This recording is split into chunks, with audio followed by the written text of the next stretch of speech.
¿Qué tal, amigos? Bienvenidos a Abre tus ojos, cambia tu mundo, el espacio de comparticipación para hablar de los temas de actualidad, de los temas de vanguardia.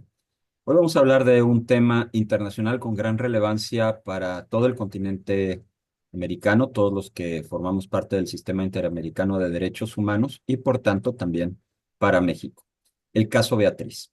De hecho, estrictamente hablando, el caso Beatriz contra El Salvador. Para hablar sobre este tema, tenemos a la doctora Gabriela García Escobar, que es profesora de Derecho Internacional Público y Derecho Internacional de los Derechos Humanos en la Universidad Panamericana, Campus Guadalajara, donde funge como secretaria académica.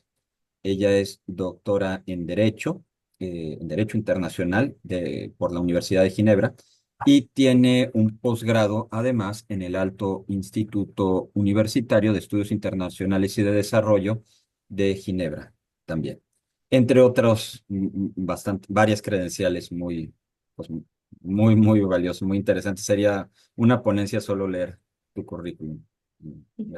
Muchas gracias por acompañarnos y pues no sé si nos puedas introducir a qué es, de dónde viene y dónde estamos y qué perspectivas hay en torno al caso Beatriz. Hola a todos, muchas gracias Marcial por la invitación y les voy a platicar un poco, voy a tratar de hacerlo en un lenguaje más sencillo para los que no son abogados. El caso Beatriz contra El Salvador, les cuento un poco los hechos. Se trata de una mujer joven de veintitantos años que está en su segundo embarazo y durante ese embarazo se le diagnostica lupus y aparte era un embarazo anencefálico. Vienen algunas ONGs a hablar con ella y le dicen que está en riesgo su vida, que tiene que solicitar un aborto porque no va a poder continuar con su embarazo. Entonces, estas ONGs la convencen, obviamente pues ella tiene mucho miedo, pide a la Corte Suprema de El Salvador que le autorice un aborto provocado y la Corte Suprema pues analiza el caso, analiza los peritajes médicos y parece que en realidad su condición de salud es estable. Entonces, la Corte dice que se le dé el tratamiento médico que corresponde, pero que no ve la necesidad de inducir un aborto. Beatriz pasa su embarazo y en la semana 27 termina el embarazo, pero a través de una cesárea. A través de esa cesárea nace su niña viva, la llamó Leilani Beatriz. Ella pudo abrazarla durante alrededor de 5 horas y después de 5 horas muere Leilani. Entonces, pues ahí se ve que la vida de Beatriz no estuvo en riesgo y que también incluso si hay un riesgo, pues hay procedimientos no abortivos que se pueden tomar pues para salvar la salud de la madre. Entonces ella tuvo a su hija, pasan 4 años después de ese hecho, ella tiene un accidente de tránsito en una moto y muere. Entonces estas ONGs toman el caso de Beatriz y lo llevan primero a la Comisión Interamericana de Derechos Humanos. Bueno, para llevar un caso a la comisión, primero hay que agotar instancias internas, ¿no? Primero hay que llevar el juicio en sede local, o sea, en El Salvador. Una vez que se agotan esas instancias, se lleva el caso a la Comisión Interamericana de Derechos Humanos, si es que hubo una violación a derechos humanos que persiste. Y es en la Comisión Interamericana de Derechos Humanos donde sale un informe que no es vinculante, o sea, que no es obligatorio para ningún estado parte del sistema interamericano. Y este informe pide que El Salvador despenalice el aborto bajo ciertas causales como parte de sus obligaciones internacionales en materia de derechos humanos que derivan de la Convención Interamericana de la Convención Americana de Derechos Humanos. Entonces sale este informe. El Salvador, pues que ya tenía todo el peritaje, ya tenía todos los datos de que en realidad nunca estuvo en riesgo la vida de Beatriz y que aparte en muchos medios de comunicación este caso se presenta como una mujer que murió porque no se le permitió un aborto, cosa que es absolutamente falsa. Se puede consultar el reporte de la Comisión Interamericana y ver ahí que pues ella murió por otras causales, por este accidente de tráfico. Entonces, el caso se va a la Corte Interamericana de Derechos Humanos y ahí sí lo que determina la Corte Interamericana, sus fallos, sí son vinculantes para los estados en el caso en concreto, que luego la Corte ha desarrollado una doctrina del control de convencionalidad que es bastante controversial, pero luego podemos abordar eso. Pero en estricto sentido, lo que determina la Corte Interamericana en un caso en concreto, solo es vinculante, o sea, solo es obligatorio para el país que está participando en ese caso. Entonces, el caso está ahorita en la Corte Interamericana y lo que la Comisión Interamericana le está pidiendo es que determine que El Salvador violó sus obligaciones internacionales al no permitir que Beatriz pudiera tener un aborto provocado. En este caso, es particularmente delicado porque sé que se tiene la opinión, esto es algo que hablo mucho con mis alumnos, por medios de comunicación, por muchas ONGs como Amnistía Internacional o como Human Rights Watch, que publican cosas como que el aborto es un derecho humano. Pero esto es jurídicamente falso, al menos desde una perspectiva del derecho internacional de los derechos humanos. Especialmente en el sistema interamericano, porque en el sistema interamericano, que deriva de la Convención Americana de Derechos Humanos, que es el tratado que regula estas obligaciones, es el único tratado de derechos humanos que tenemos en todo el mundo que establece en su artículo cuarto que la vida va a protegerse generalmente desde la concepción. Entonces, hablar de un derecho humano al aborto, ahorita si quieres, Marcial, les puedo explicar por qué no existe ese derecho humano, pero en específico en el contexto del sistema interamericano es todavía más complicado porque el tratado ya nos pone una base jurídica a partir de donde se va a proteger la vida de cualquier persona humana. Aquí llama la atención de lo que estás mencionando así como de forma introductoria primero, el que haya avanzado tanto el caso cuando los hechos, pues los hechos como los describes implican que se debería de haber desestimado desde hace mucho. Es decir, hasta llama la atención que la comisión lo haya tomado.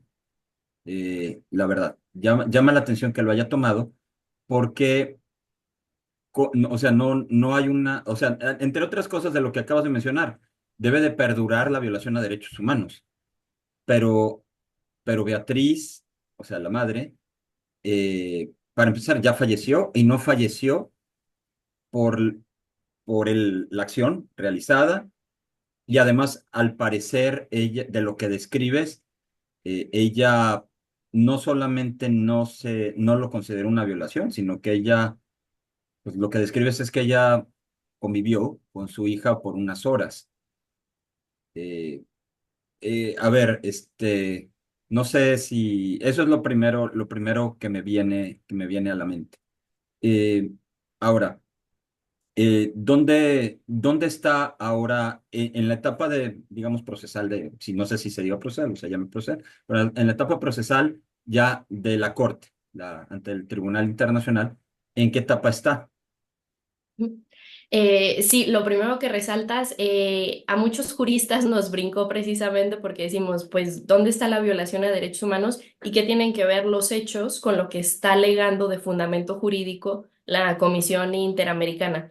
Y esto es algo que saltó no solo a muchos juristas, sino a dos comisionados de la Comisión Interamericana en concreto, el comisionado Bernal Pulido y el comisionado Ralón Orellana, que ambos dijeron, es que aquí no hay materia de juicio.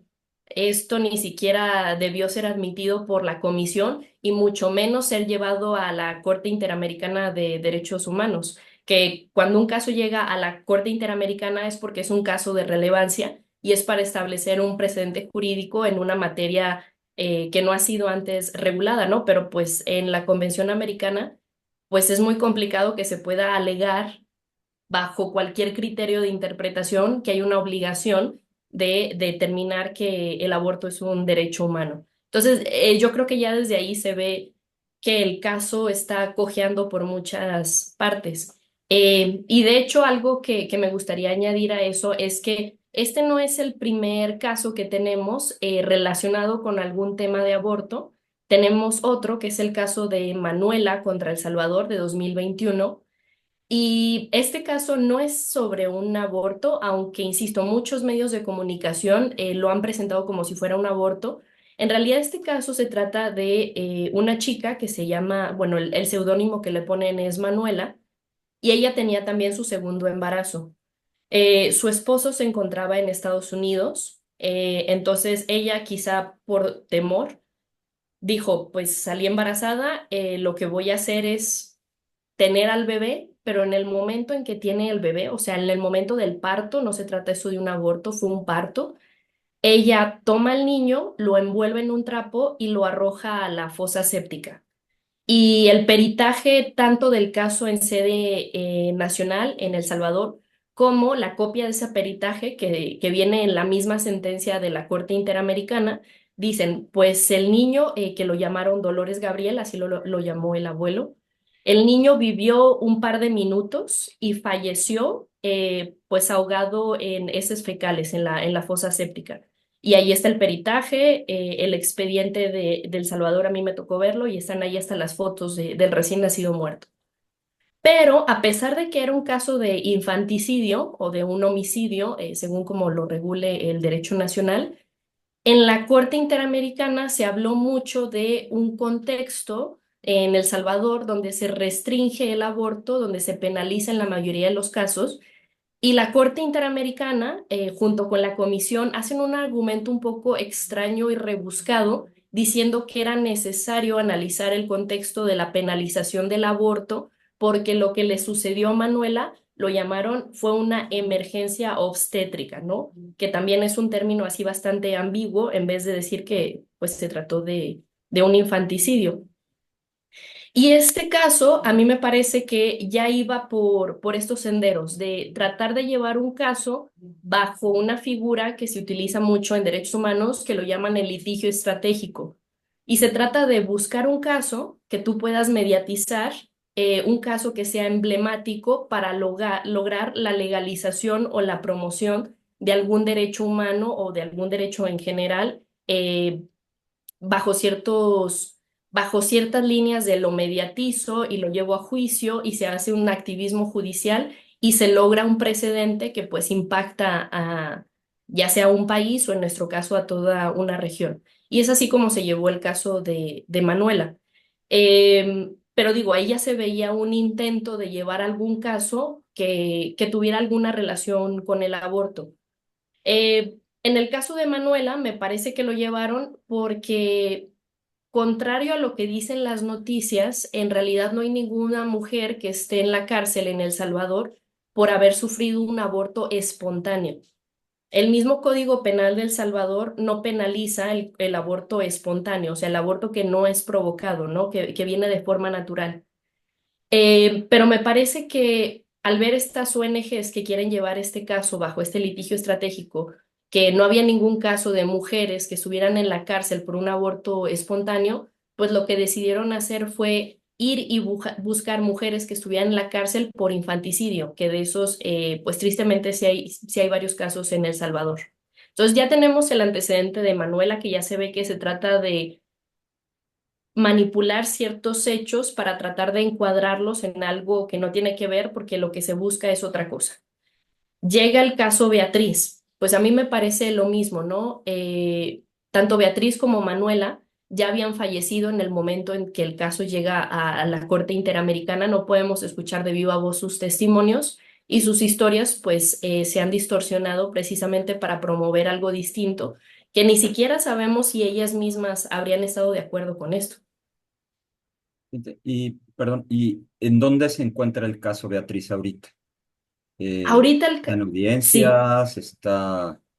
¿Está próximo a resolverse? ¿Ya se resolvió? ¿Dónde va? todavía no se resuelve. Hubo audiencias públicas en marzo de 2023. Se espera que el fallo de la Corte se dicte pues en este mes o en los próximos meses. Ya no sabemos si nos va a tocar para 2024 o ya va a ser para 2025. Es inminente entonces. Sí. Y ya sería la resolución.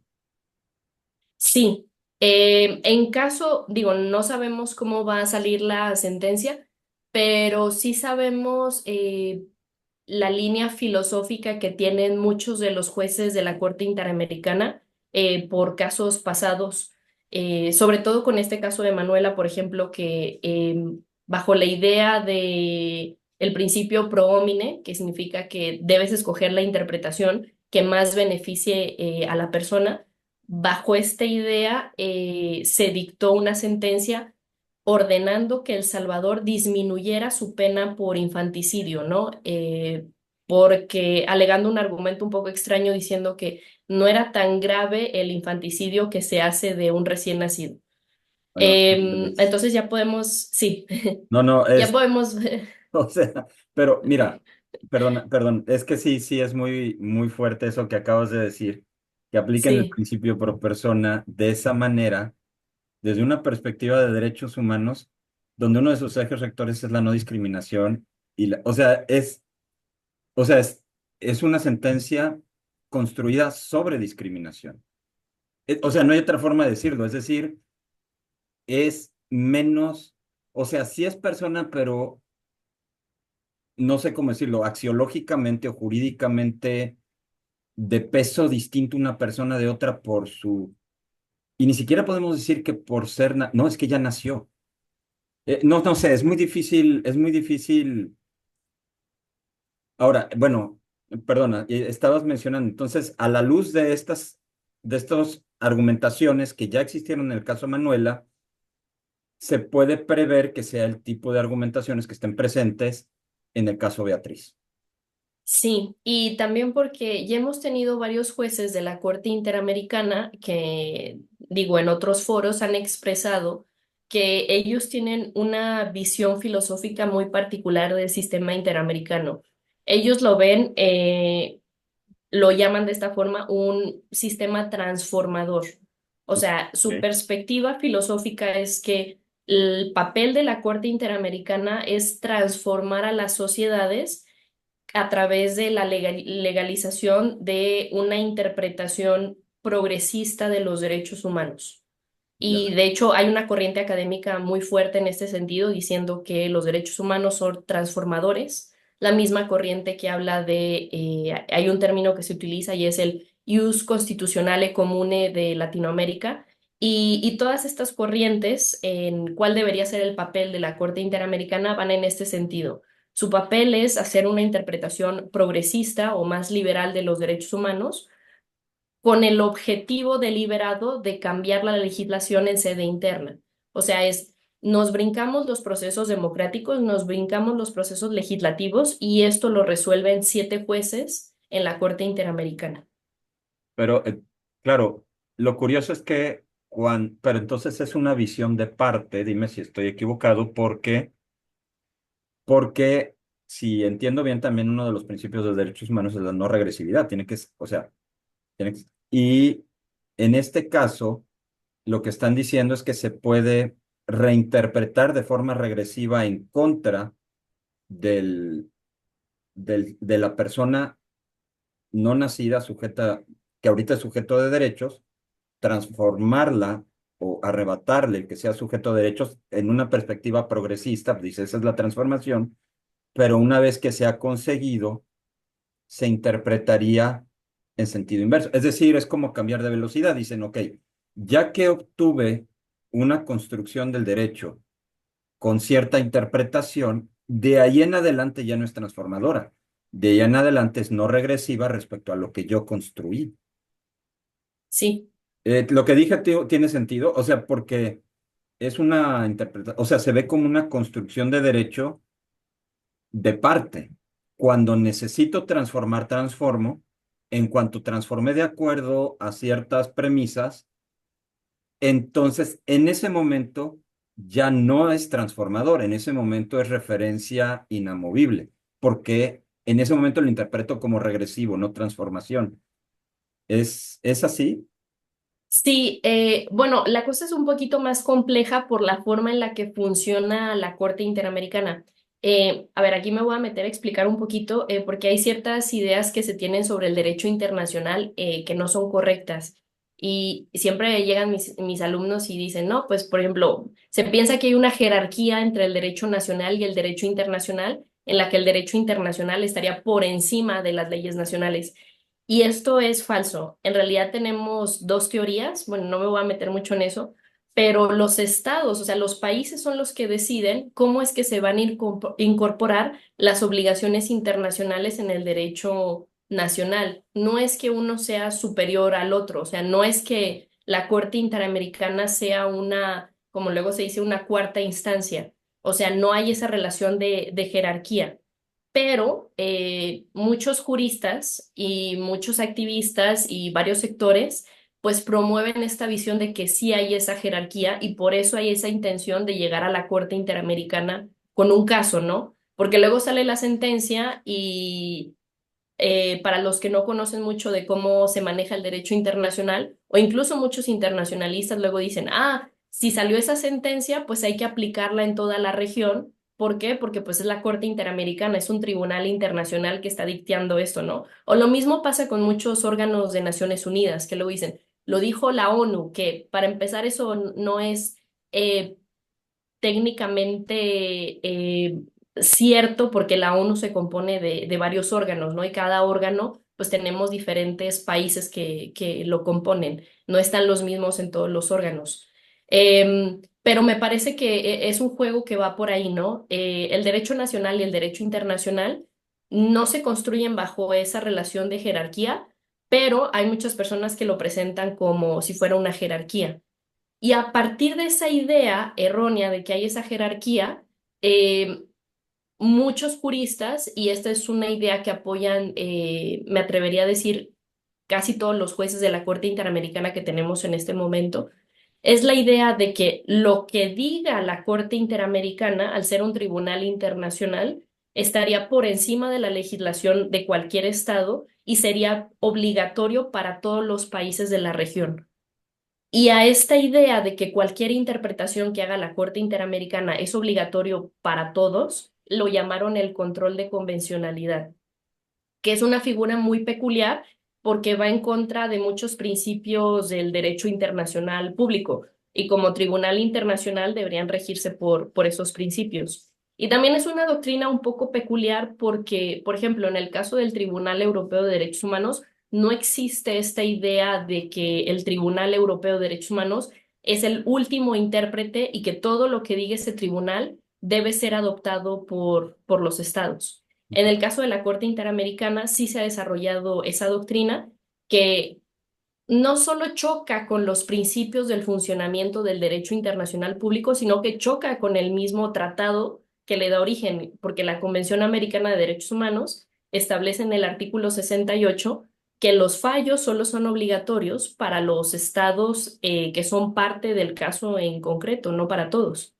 Y aparte, algo que critican varios académicos es, este control de convencionalidad me está diciendo que cualquier cosa que diga la Corte, o sea, lo diga en una opinión consultiva, lo diga en una Mm. sentencia en un caso contencioso, lo diga casi casi a través de un comunicado de prensa, todo eso se convierte en un estándar de derechos humanos y debe ser tal cual aplicado para todos los estados de la región. Y pues esto pues va en contra de la letra misma del tratado, va en contra de cómo operan los tribunales internacionales, porque los tribunales internacionales no son tribunales constitucionales, no son una cuarta instancia de decir, ah, perdí el caso en sede interna, me voy a apelación y después de la apelación al máximo tribunal que tenga en mi país y si ahí no resultan las cosas, me voy a la Corte Interamericana como otra instancia, ¿no? Como la máxima instancia de la región. Y no es así como funciona. Los tribunales internacionales no son tribunales constitucionales. O sea, tan es así que la Corte Interamericana en muchos casos ha dicho, esto es una violación a derechos humanos y casos prácticamente idénticos que han llegado al Tribunal Europeo de Derechos Humanos, el Tribunal Europeo ha dicho, no, esto no es una violación a derechos humanos. O la relación con la Corte Internacional de Justicia, ¿no?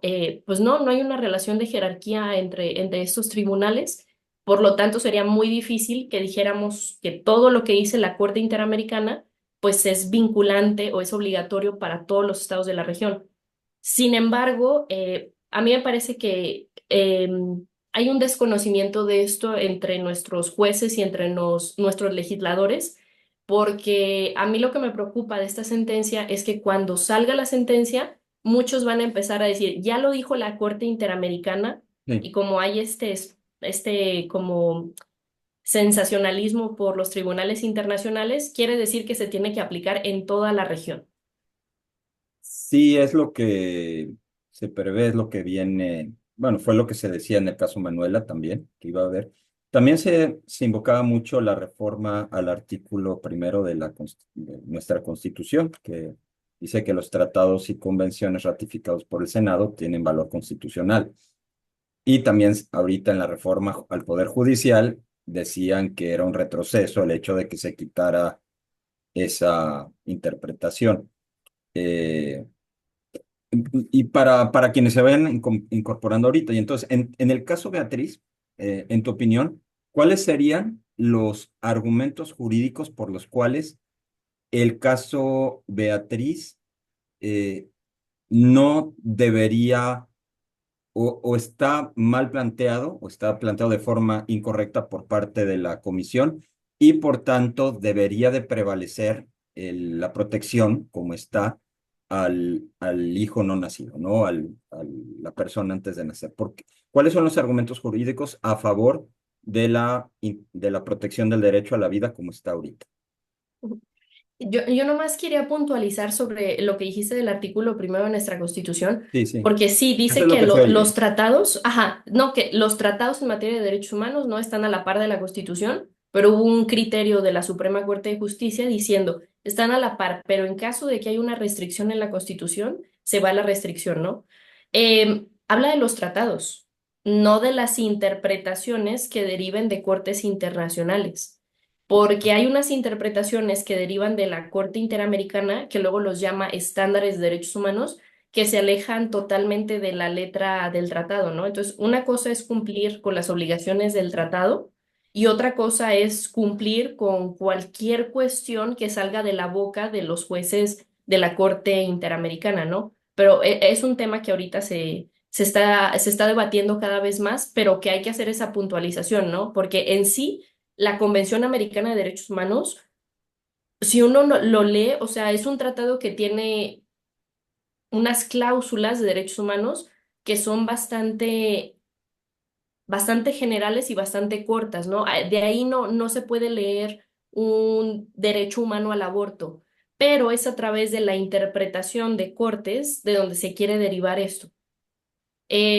Ahora, sobre el caso Beatriz, pues a mí lo que me parece el argumento más fuerte, pues es que el artículo 4 de la Convención Americana de Derechos Humanos, pues establece que el derecho a la vida se va a proteger desde la concepción.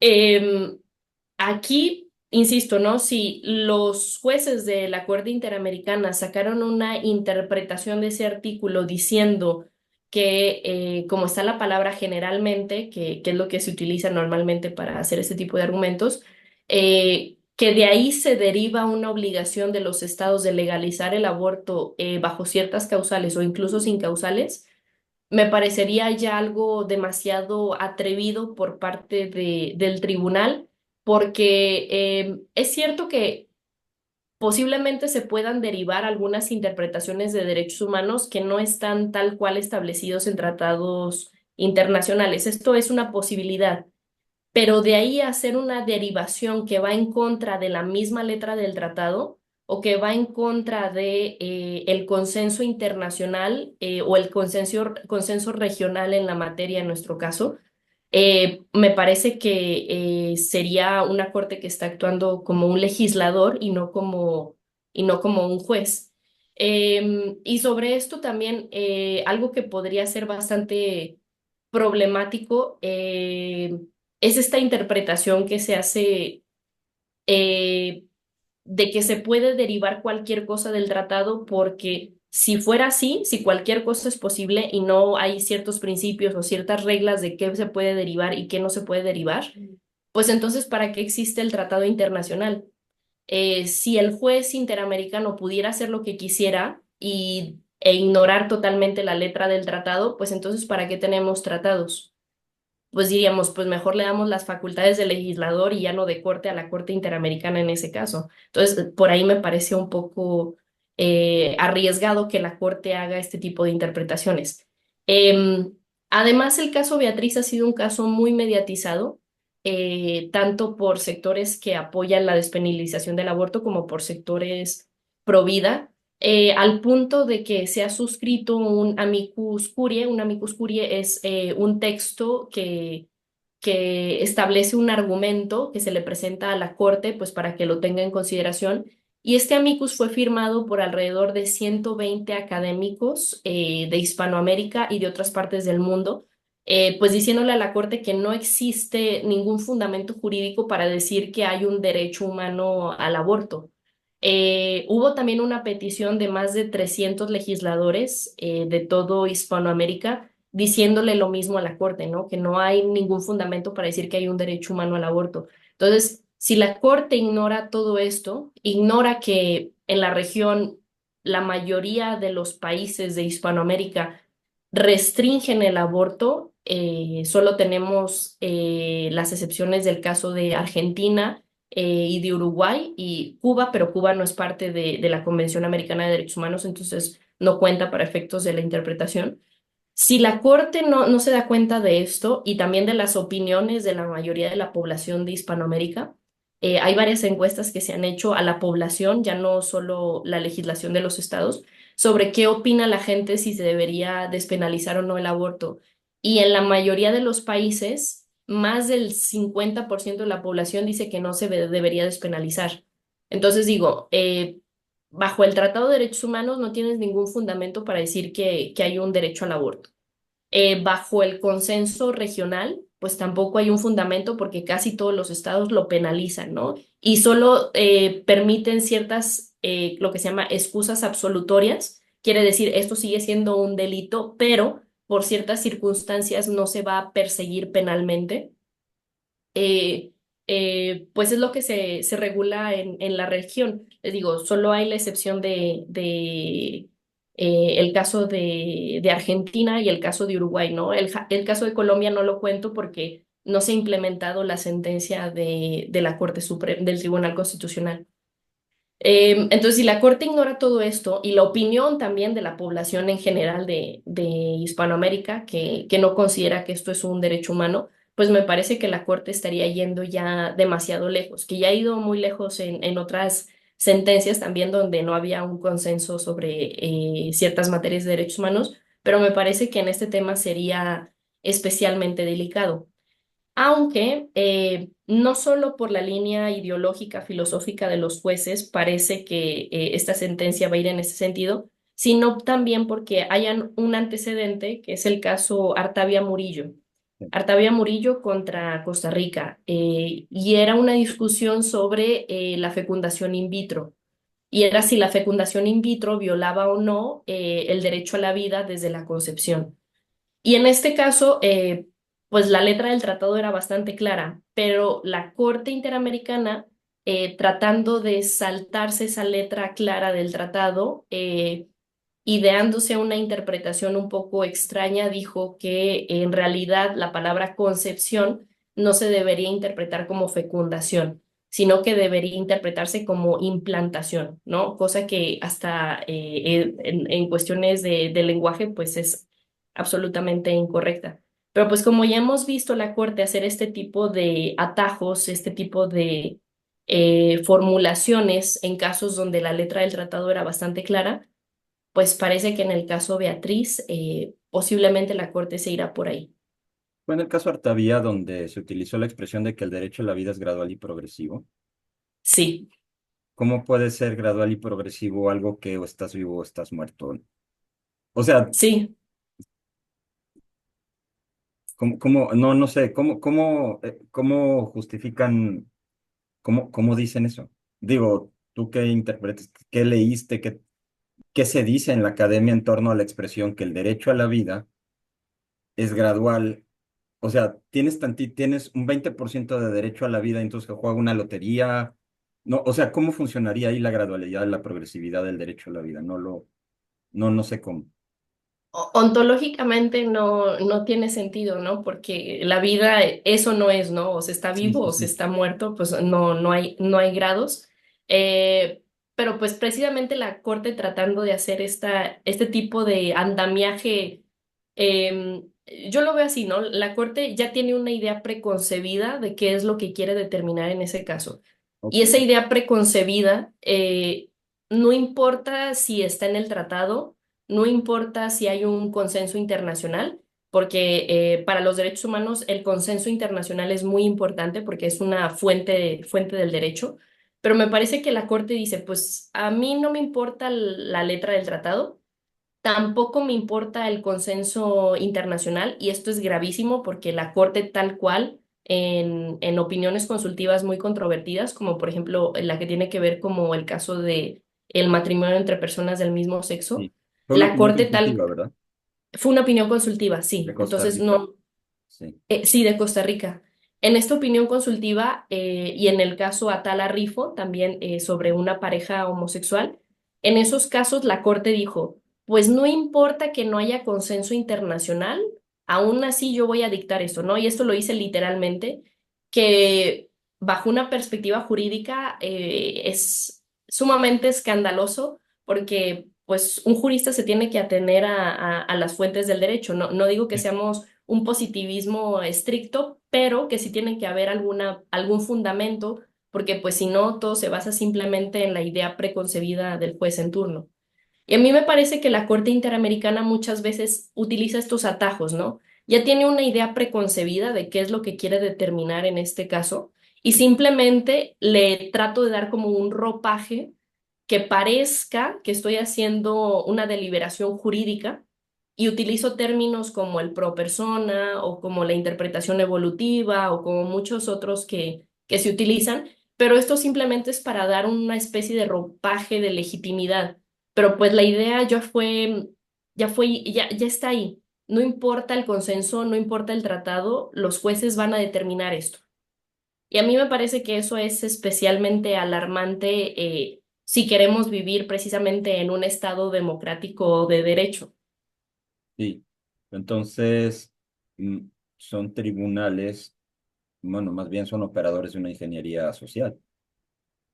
O sea, lo que estás describiendo es ingeniería social, con autoridad, Sí, con autoridad, donde pues reconstruyes interpretación sobre la persona, sobre el ser humano, sobre la comunidad familiar. O sea, di- simplemente desconoces y pones, o sea, positivamente un nuevo paradigma, ¿no? O sea, eh, es, sí, es un poco extremo. Bueno, es desalentador, la verdad, lo que se escucha, porque en teoría uno desearía confiar en un tribunal.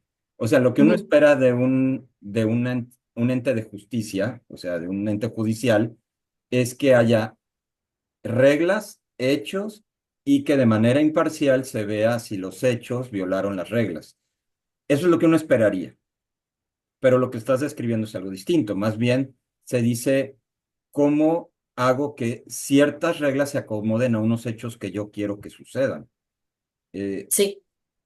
bueno, y aparte Pues que en es contra de que, los hechos, porque sí, es un sí. infanticidio, o sea, bueno, desde donde veas, o sea, no, en el caso de Beatriz, es que no hay aborto ahí, o sea, no hubo, ¿cómo?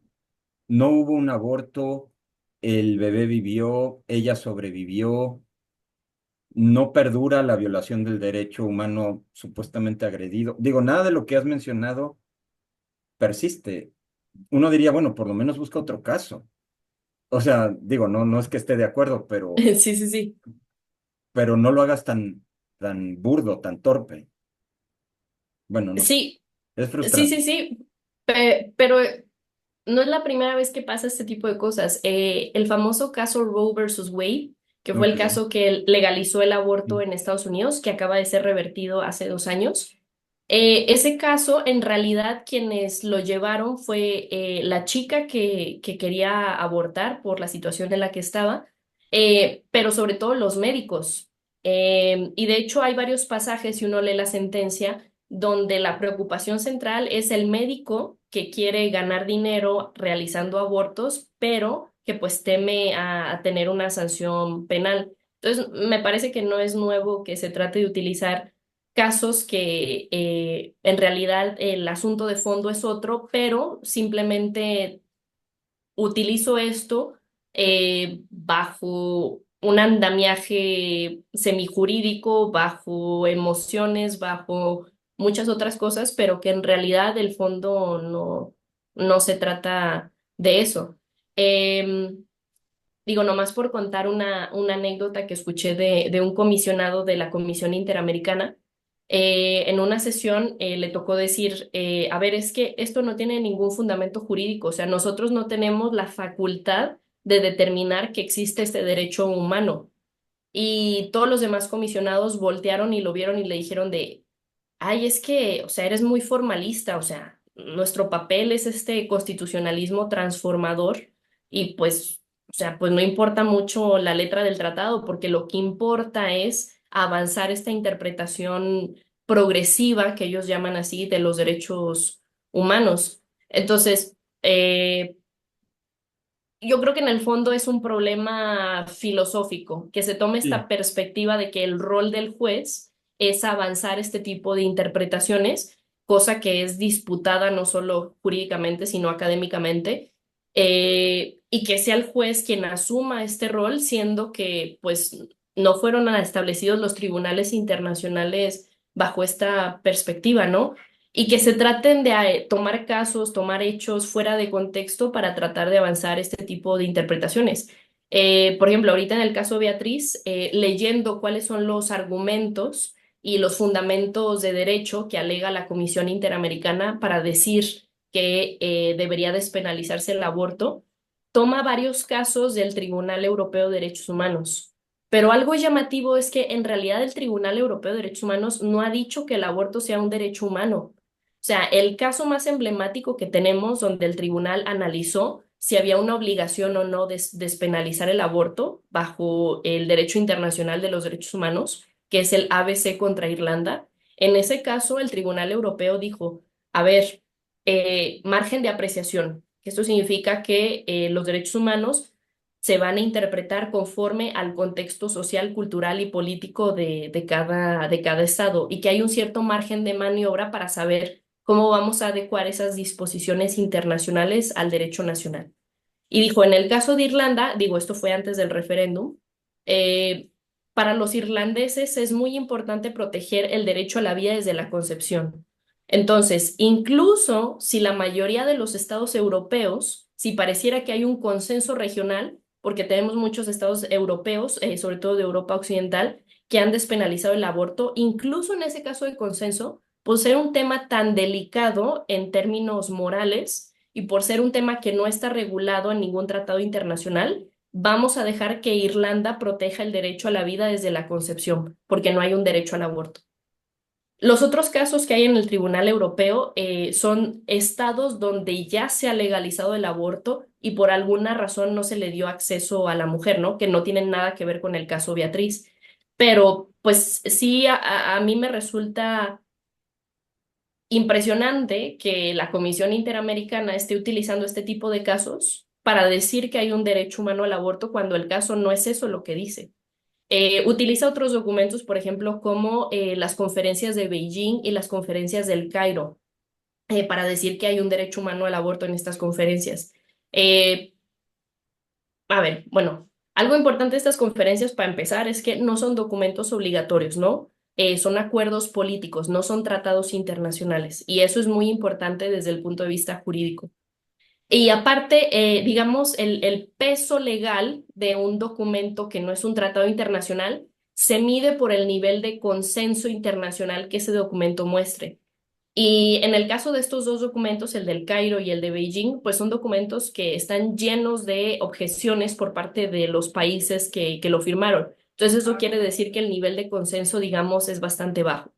Y aparte, si uno lee exactamente qué es lo que dicen estos acuerdos sobre el tema del aborto, en específico el acuerdo del Cairo, el párrafo 8.25, dice que el aborto jamás se va a utilizar como un método de planificación familiar y que las decisiones para penalizar o despenalizar el aborto deben tomarse a nivel local a través del poder legislativo de cada país.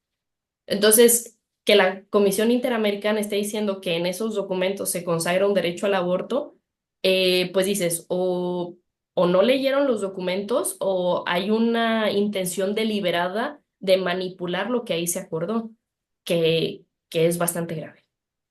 Es, sí, y escuchándote con el análisis jurídico, cuando uno escucha el análisis médico de el desarrollo humano desde la concepción en adelante y ver lo transparente, lo claro, lo ineludible que es que la vida de un ser humano inició en la fecundación, que es un proceso ininterrumpido, que a las 8 semanas ya está definido todo el organismo, de la semana 9 en adelante es desarrollo, y, y ver que en las sedes políticas se toman ciertas decisiones y se dan ciertas argumentaciones para la despenalización o la legalización del aborto, o ahorita que en Ciudad de México querían quitarlo del Código Penal, como ya se hizo en Nueva York y se hizo en Nueva Gales del Sur, entiendo, en Australia, etcétera.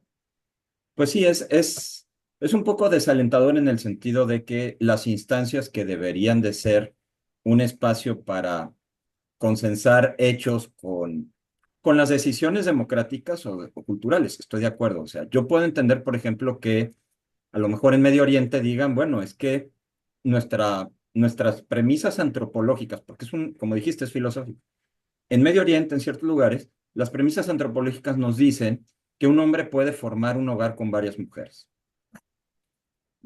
Bueno, pero en otros lugares tu premisa antropológica dice, no, la dignidad del hombre y la mujer es tan relevante y equivalente que no puedes estar formando un hogar con varias mujeres. O sea, es decir, bueno, puedo entender que haya ciertas formas, pero al final, pero ya llegar a este adoctrinamiento ideológico contra la realidad, o sea, contra la realidad, decir, no, es que no es un ser humano o no está vivo, o jurídicamente negarle la personalidad es pues sí, lleva al final a reconducir a la necesidad de una participación ciudadana consciente y activa. Es decir, ¿sabes qué? Vamos a tener que asumir que respetando y valorando estas instituciones, tanto las locales como las internacionales, porque son necesarias, les damos su poder, al mismo tiempo asumimos nuestro encargo como personas y como ciudadanos de, de asumir que no dictan realidades. O sea, es decir, les respeto, pero en esto no puede tener autoridad lo que contradice la realidad. Entonces, no importa lo que se dicte, no es un ser humano, no es persona o no tiene derecho a la vida, es decir, bueno, si es un ser humano, si es persona y si tiene derecho a la vida, lamentablemente no lo supieron decir o no lo quisieron decir. Digo, perdón, te quité la palabra, lo que pasa es que precisamente desde el punto de vista de las sociedades, donde uno dice si uno se subordina al Estado o si el Estado y las instancias colectivas están al servicio de la dignidad humana. Porque si no, entonces subordinamos la dignidad humana a lo que se le ocurra a quien esté ocupando un escritorio en una oficina, ¿no? No, pues hay que trabajar para tener instancias de derechos humanos. Desde el punto de vista jurídico, entonces, bueno, yo creo que como con el escenario que mencionas, ojalá podamos volvernos a ver, ya que ya que haya salido la resolución, que con lo que mencionas, no debe de ser dentro de tanto, o el final de 2024, inicios de 2025. Ojalá nos podamos volver a ver y hacer un análisis e interpretación de qué sucedió y qué nos toca, ¿no? ¿Qué se puede hacer? Luego, perdón, me viene algo más, perdón, es que tú estás con jóvenes, o sea, luego también hay veces que el joven a lo mejor dice, no pasa nada. Es decir, lo mantengo en mi ámbito privado, ¿no? Mantengo mi moral privada y una ética pública que puede ser distinta a mis convicciones morales, ¿no? Sí pasan cosas. Ahorita en Ciudad de México con, ¿cuánto ya? 15 años ¿no? Sí, 17 años de despenalización del aborto. En Ciudad de México, el año pasado, doctora, fíjate, el año pasado, de cada 4 embarazos que se supo que comenzaron y que terminaron, se sabe que uno terminó en aborto. Es decir, la probabilidad de comenzar a vivir, pero no alcanzar a nacer, es de un 25%. Y por si alguien necesita una referencia de si es mucho o es poco, cuando uno jugara una ruleta rusa con un revólver, tiene más probabilidades de sobrevivir que un bebé en el vientre de su madre en Ciudad de México al día de hoy. Es más fácil que tú sobrevivas jugando ruleta rusa a que un bebé logre nacer en Ciudad de México. Algo, algo sí se transformó, pero no para bien. Sí pasan cosas. Sí, Sí pasan cosas.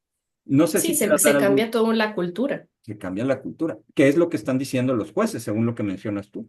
O sea, lo Sí. están haciendo, sí lo están haciendo. Sí, sí, tenemos una opinión disidente de uno de los jueces, el juez colombiano, el juez Sierra Porto, donde dice, tenemos que trabajar para que en Latinoamérica se avancen ciertas perspectivas de los derechos humanos en temas, por ejemplo, como de eutanasia o como de aborto. O sea, ya se ve que hay una línea clara de ellos entienden su rol como jueces, no de decir lo que establece el derecho según lo acordado, sino según lo que ellos consideran que sería deseable que dijera el derecho. Pero pues el problema es que entre lo deseable y lo establecido, pues se vuelve una imposición, porque eso es lo que ese juez o un grupo de personas que según las encuestas es un grupo minoritario, considera que es deseable y es bueno para la sociedad. Pero el resto de la sociedad no piensa ni que eso es deseable, ni que eso es bueno, ni que eso es un derecho humano. Entonces terminamos imponiendo cuestiones que no gozan de un consenso y a mí me parece que en estos términos el consenso es importante, no porque el consenso cree la realidad, sino porque hemos decidido que en el Estado de Derecho Democrático vamos a establecer ciertas reglas de juego. Y esas reglas del juego parten del diálogo, parten de que hay que guiarnos por unos ciertos parámetros de razonabilidad y es conforme a esos términos que vamos a decidir qué es lo que consideramos que es mejor para la sociedad. Pero si a través de 7 jueces voy a determinar lo que es mejor para toda la sociedad sin tener que escuchar a las voces contrarias, sin tener que escuchar los debates políticos, sin tener que hacer negociaciones, pues me parece que es una como dice un profesor al que admiro mucho, dice, es un uso educado de la fuerza. Al final te estoy imponiendo algo de forma suavecita, de forma bonita, ¿no? Porque es una sentencia, no es el uso militar de la fuerza, pero al final me estoy brincando todas las reglas del juego democrático que se supone habíamos establecido. Bueno, y perdón, y en este caso, muy específicamente en este caso, pues la realidad no es democrática, es decir, hay un ser humano, hay una vida, y si tienes como principio la no discriminación, o sea, es decir, aquí se aplica algo que se ha utilizado muchas veces en otros contextos, los derechos humanos no se consultan, es decir, aquí más bien no puedes deshumanizar al humano y privarle de un derecho y de la protección. Si quisieras así como hacer un wrap-up, un resunto de lo que has expuesto, para ir cerrando entonces. Ante el caso Beatriz, ¿qué es cuál es el análisis jurídico que tú desde tu perspectiva das? Insisto, todo, un poco resumiendo, perdón, que hemos comentado hasta ahora. Pues desde el punto de vista del derecho internacional de los derechos humanos, no hay un derecho humano al aborto, porque para determinar qué es un derecho humano y qué no lo es, tenemos principalmente 2 formas, los tratados internacionales y el consenso internacional. No hay ningún tratado internacional que establezca un derecho humano al aborto. Por el contrario, tenemos la Convención Americana de Derechos Humanos que protege la vida desde la concepción. Por el lado del consenso internacional, la mayoría de los estados del planeta restringen en gran medida el aborto, perdón, o solo lo permiten bajo ciertas causales de exculpatorias en derecho penal para salvar la vida de la madre, por ejemplo. Solo en Europa Occidental, en Estados Unidos, Canadá y Australia, y recientemente Argentina y en el caso de Uruguay, pero pues son unos estados que constituyen la minoría. Y en ciertos estados que fueron parte de la Unión Soviética, se permite el aborto sin causales, ¿no? El aborto libre, pero es la opinión minoritaria de los países de todo el mundo. Si vamos a las opiniones de la población, o sea, no de lo que dice el código, sino lo que dice la gente de a pie, la mayoría de las personas del planeta consideran que está bien que se penalice el aborto y no lo consideran un derecho humano. Entonces, bajo ningún parámetro, ni jurídico ni social, me parece que la Corte podría decir que hay un derecho humano al aborto. Sin embargo, hay una línea de pensamiento bastante clara en ciertos jueces de la Corte Interamericana, ciertas ONGs y ciertos sectores de la sociedad que quieren avanzar esto como un derecho humano y que utilizan a cortes internacionales o a cortes locales, pues para avanzar esta idea. Muchísimas gracias. Para dudas y comentarios, entonces te pueden escribir a tu correo institucional, supongo, no sé si lo quieras decir, por si alguien tiene alguna duda o comentario que te pueda escribir. Sí, claro que sí. Es gab García @up.edu.mx y me pueden encontrar también en LinkedIn.